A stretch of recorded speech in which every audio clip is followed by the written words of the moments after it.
Hello everyone. അപ്പോൾ നുണക്കുഴി, ഈ നുണക്കുഴി അല്ല കേട്ടോ, മൂവി നുണക്കുഴി. അപ്പോൾ ജിത്തു ജോസഫ് എന്നുള്ള ഒറ്റ പേര്, അതാണ് ഫസ്റ്റ് തിങ് പടം കാണാൻ വേണ്ടി ഡിസൈഡ് ചെയ്തത്. പിന്നെ നമ്മുടെ ബേസിൽ, അപ്പോൾ ബേസിലിനെ വെച്ചിട്ട് എന്താണ് ജിത്തു ജോസഫ് പണിയാൻ പോകണമെന്നുള്ളത് അറിയാൻ വേണ്ടിയാണ് ആക്ച്വലി ആ ഒരു എക്സൈറ്റ്മെൻറ്റിലാണ് പോയത്. സംഭവം അവിടെ ചെന്ന് കഴിഞ്ഞപ്പോൾ നമ്മ വിചാരിച്ച പരിപാടിയൊന്നുമല്ല അവിടെ. ജിത്തു ജോസഫിന്റെ ആ ഒരു മൈൻഡ് ഗെയിം പ്രതീക്ഷയാണ് നമ്മ ശരിക്കും പറഞ്ഞാൽ ഞാൻ പോയത്. ആക്ച്വലി ട്രെയിലറും കൂടി ഞാൻ കണ്ടിട്ടുണ്ടായില്ല. കാരണം ബേസിലിനെ വെച്ചിട്ട് ഇതെങ്ങനെ ഫുൾ ചെയ്യാൻ പോകണമെന്നുള്ളത് ആ ഒരു എക്സൈറ്റ്മെന്റിൽ ആണ് പോയത്. ജിത്തു ജോസഫ് എന്നുള്ളത് നമ്മ പടം തുടങ്ങുമ്പോൾ ഡയറക്ടർ ജിത്തു ജോസഫ് എന്നുള്ള എഴുതി കാണിക്കുള്ളൂ. ആ ഒരു സംഭവത്തിൽ ഒന്നും കൂടി കൺഫേം ആയ ജിത്തു ജോസഫിന്റെ പടമാണ്. പടം തുടങ്ങിയിട്ട് പിന്നെ ഒരു പോയിന്റിൽ പോലും എനിക്ക് ജിത്തു ജോസഫിന്റെ പടമാണ് ഞാൻ കണ്ടുകൊണ്ടിരിക്കുന്നത് എന്നുള്ള അത് ഞാൻ ടോട്ടലി മറന്നുപോയി പടം തീരുന്നവരെ. എനിക്കൊരു പ്രിയദർശൻ്റെ ഒരു പടം കാണുന്ന ഒരു ഫീലാണ് പല സ്ഥലത്തും ഫീൽ ചെയ്ത്.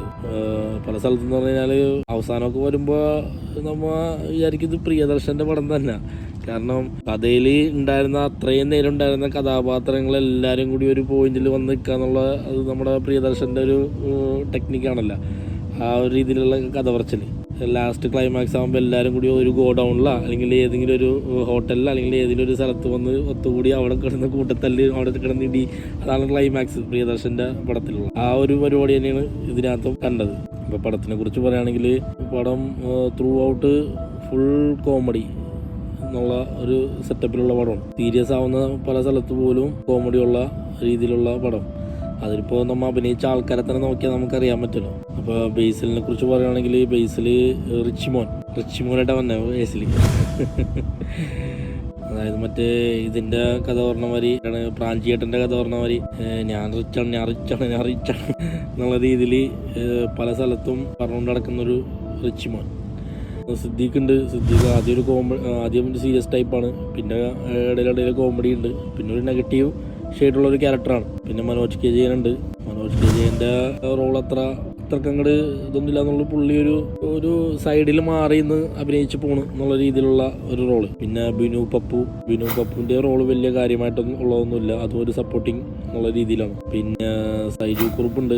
വലിയ കഥയിൽ അങ്ങോട്ട് വരുന്നില്ല, പക്ഷേ കഥ മൊത്തം ചുറ്റിപ്പറ്റി കിടക്കുന്നത് ഈ പുള്ളിയിലാണ്. പക്ഷേ എന്നാൽ ആ സ്ക്രീൻ പ്രസൻസ് അധികമില്ല, വലിയ പരിപാടിയൊന്നുമില്ല. ഉള്ള നേരം ഫസ്റ്റ് ഒരു കോടതിയിലൊക്കെ ഉള്ള ഒരു സീനുണ്ട്, അതൊക്കെ കുറച്ച് മൂപ്പരൊന്ന് ഉഷാറാക്കി അങ്ങോട്ട് പോയിട്ടുണ്ട്. പിന്നെ നമ്മുടെ ബൈജുവിൻ്റെ റോള് ഇൻട്രസ്റ്റിംഗ് ആണ്, പോലീസുകാരനായിട്ടാണ്.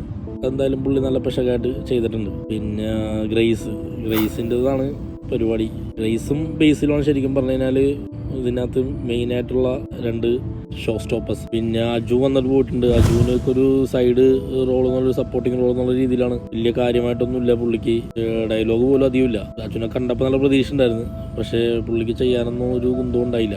പടം പറയുകയാണെങ്കിൽ ഒരു മസ്റ്റ് വാച്ച് ഒന്നും ഞാൻ പറയൂല. സമയമുണ്ട്, എന്തെങ്കിലും ടെൻഷനൊക്കെ അടിച്ചിരിക്കുന്ന സമയമാണെന്നുണ്ടെങ്കിൽ ഒന്ന് കുറച്ചേരം ചിരിച്ചൊന്ന് ചില്ലായിട്ട് വരാം, അങ്ങനെ കാണാൻ പറ്റിയ പടമുള്ളൂ. അല്ലാന്നുണ്ടെങ്കിൽ OTT വരുമ്പോൾ കണ്ടാൽ മതി. വലിയ ധൃതിയൊന്നും കാണിക്കണ്ട, ധൃതിയൊന്നും കാണിച്ച് തിയേറ്ററിൽ തന്നെ പോയി കാണണമെന്നൊന്നുമില്ല. OTT വരുമ്പോൾ കാണാനുള്ള പടമേ ഉള്ളൂ. അപ്പോൾ അതാണ് നുണക്കുഴി. പറയുകയാണെങ്കിൽ യഥാർത്ഥ താരം ഇവരാരുമല്ല, ഒരു ലാപ്ടോപ്പ് ബേസ് ചെയ്തിട്ടുള്ള കഥയാണ്.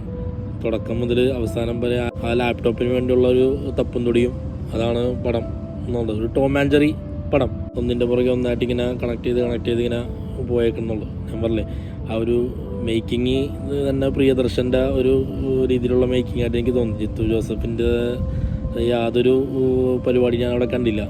അപ്പോൾ അതൊക്കെ തന്നെ ഉള്ളൂ നുണക്കുഴി. ഇത് എൻ്റെ അഭിപ്രായമാണ്. നിങ്ങൾ കണ്ടിട്ട് നിങ്ങളുടെ അഭിപ്രായങ്ങൾ എന്താണെന്നുള്ളത് കമൻറ്റ് ചെയ്യ്, ലൈക്ക് ചെയ്യ്, ഷെയർ ചെയ്യ്, സബ്സ്ക്രൈബ് ചെയ്യ്. ഓക്കെ, അപ്പോൾ അടുത്ത പടമായിട്ട് വീണ്ടും വരുന്നതാണ്. Till then bye.